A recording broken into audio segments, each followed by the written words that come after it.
Esta não é a primeira vez que os Estados Unidos se veem diante da necessidade de subir o teto da dívida para preservar a capacidade de pagamento e reduzir o buraco nas contas, o déficit público. Ao longo do tempo, o mesmo problema de agora já promoveu outras elevações, inclusive durante governos republicanos, como o de George W. Bush. O componente político de agora é que provoca todo este alarde ao expor o risco de uma moratória inédita e a fragilidade das ações de governo no sentido de levar o país de volta a um crescimento vigoroso. Para esta edição, eu fui conversar com Ilan Goldfein, ex-diretor do Banco Central, com Afonso Celso Pastore, ex-presidente do Banco Central, e com Antônio Delfim Neto, ex-ministro da Fazenda. Hoje, todos na iniciativa privada e seguramente entre as principais referências do pensamento econômico no Brasil. Você vai saber por que os Estados Unidos chegaram a este ponto, o que eles acham que vai acontecer no desfecho desta crise e se há ou não riscos para o Brasil. Agora, no Conta Corrente Especial. A medida era esperada. O Senado é controlado pelos democratas aliados de Obama. Eles já tinham alertado que derrubariam a proposta republicana se ela passasse pela Câmara dos Deputados, controlada pela oposição. O plano previa cortes severos em gastos sociais e limitava as despesas do governo, além de estabelecer obstáculos ao aumento de impostos, principal ponto de confronto com os democratas que querem somar cortes e arrecadação. Batizado de corte, restrinja e equilibre, o projeto pedia ainda que o governo limitasse seus gastos a menos de 20% do PIB, hoje em quase 15 trilhões de dólares. Essa era a condição dos republicanos para concordar com a elevação do teto da dívida em 2 trilhões e 400 bilhões de dólares. O teto, que atualmente é de 14 trilhões e 300 bilhões, deve ser ultrapassado no dia 2 de agosto, se nada for feito.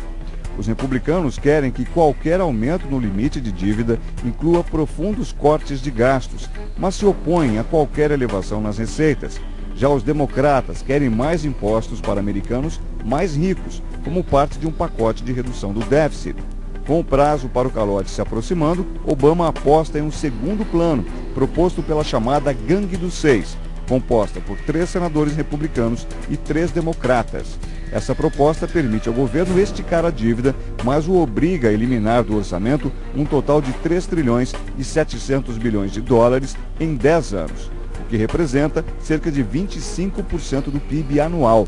Essa proposta daria um respiro ao governo, mas ainda não seria a solução definitiva para tirar a maior economia do mundo do atoleiro.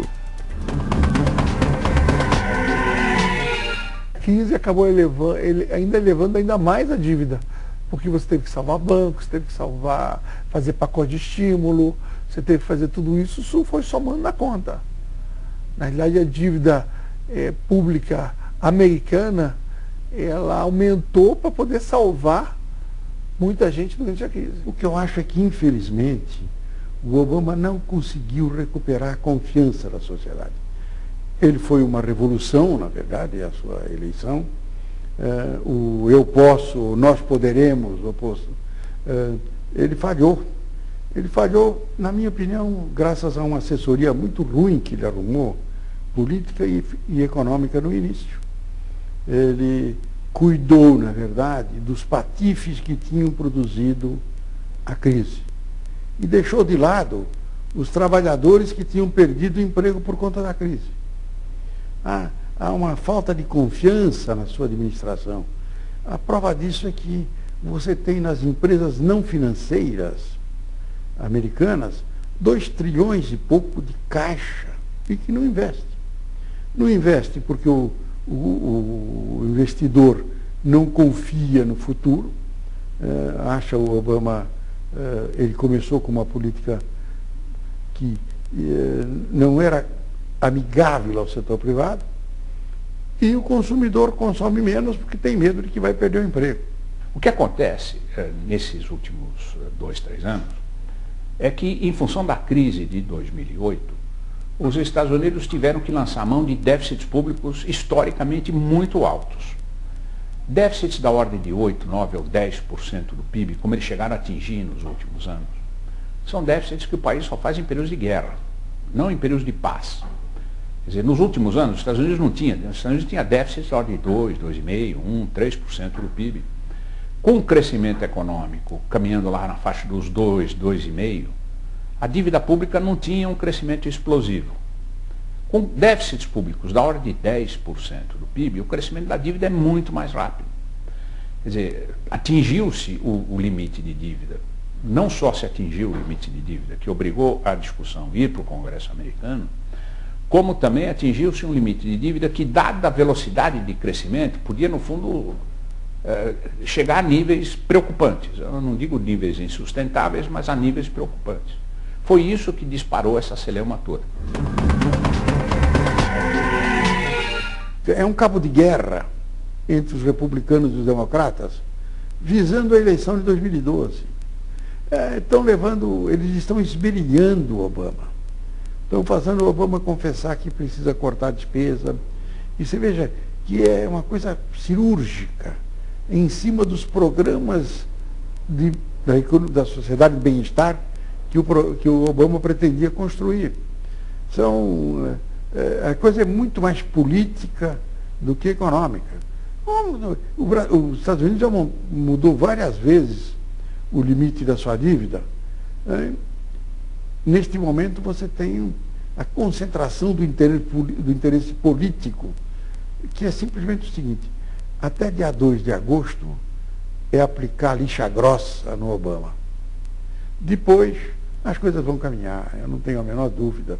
E mesmo porque a coisa seria é muito mais grave do que parece, porque você teria um default dos estados americanos. Estão todos eles endividados. Você produziria uma crise mundial e uma crise americana pavorosa. Quer dizer, mesmo o Tea Party, com a sua ignorância suprema, eu acho que não tem coragem de tentar produzir uma coisa como essa. Tem um impasse. Um republicano quer pagar de uma forma, na realidade quer subir, quer cortar gastos logo, quer reduzir gastos com previdências ou gastos com saúde futuras, que acredita que tenham aumentado muito nos últimos anos. Por outro lado, os democratas também querem resolver o problema da dívida de outra forma, quer aumentar imposto. Para os mais ricos, sobretudo. Principalmente sobre os mais ricos, sobre as empresas, e isso gera um impasse.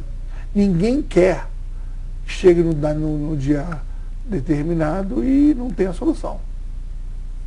Mas cada um quer resolver da sua forma. Então fica aquela briga até a última hora. Tem uma clivagem ideológica visível aí dentro. Os republicanos odeiam impostos altos sobre classe de renda mais alta. Os democratas gostam de gastos sociais. O pessoal mais à esquerda é mais a favor dos gastos sociais, o pessoal mais à direita é mais a favor dos incentivos do livre comércio. Isso é uma divisão ideológica nítida. Vamos dizer, se quiser colocar isso em termos de direita e esquerda, como eu acho que é a colocação, essa divisão sempre existiu e vai continuar existindo dentro dos Estados Unidos. Quer dizer, a questão é saber o que o eleitor vai escolher, mas ela está por trás desse debate, você não tem a dúvida disso. Professor, num país onde o bolso é determinante sobre os atos e as escolhas do cidadão, que por sua vez torna-se o eleitor, o que é que vai pesar na cabeça do cidadão americano, por exemplo, para a eleição do ano que vem? Os cientistas políticos que fazem pesquisas de popularidade de presidentes, etc., mostram que a popularidade dos governantes nos Estados Unidos depende crucialmente da taxa de desemprego. Aqui no Brasil é muito ligado à inflação. Nós não temos essa memória do que a inflação fez de mal para o país. Se a inflação cresce, a popularidade do presidente cai. Nos Estados Unidos, onde a inflação não é um problema, quer dizer, ela é controlada, é uma inflação baixa, a popularidade varia inversamente com o desemprego. Desemprego mais alto, popularidade mais baixa, e por assim em diante. Quer dizer, os Estados Unidos estão hoje com um nível de desemprego que, eliminada a crise de 1929, que foi gigantesca, a maior delas, a segunda maior, foi a de 1982, quando o Volcker era presidente do Federal Reserve, e elevou a taxa de juros nos Estados Unidos para 2 dígitos altos, quer dizer, vocês estão lembrados disso. Quer dizer, naquele momento o desemprego chegou a 11% da força de trabalho. Hoje em dia ela está em 9%.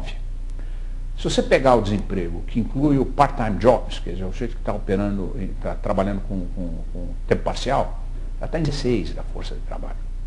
O desemprego é muito maior nas minorias étnicas, nas minorias de outros países, nos imigrantes. Ela é muito maior em certas faixas de idade. E essas faixas todas são faixas que, no fundo, atuam no plano político para reduzir muito rapidamente a popularidade.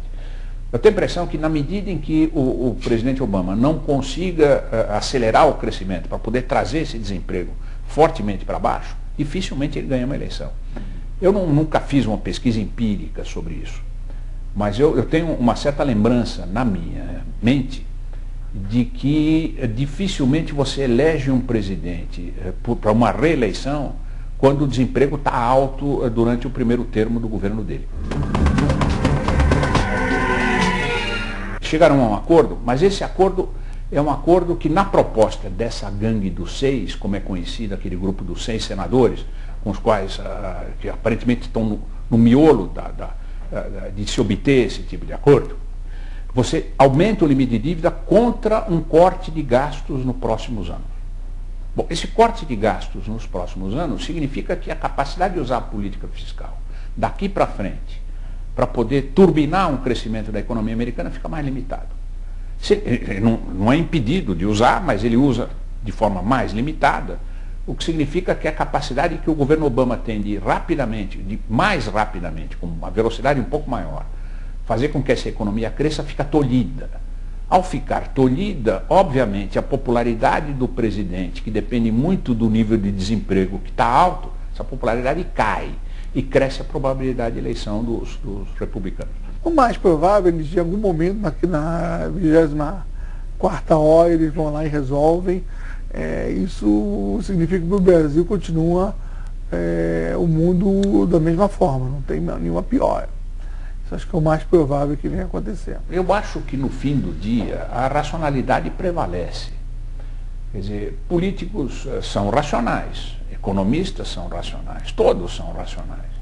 Quer dizer, de vez em quando são cometidos erros, porque a gente tem informação imperfeita, tem análises imperfeitas.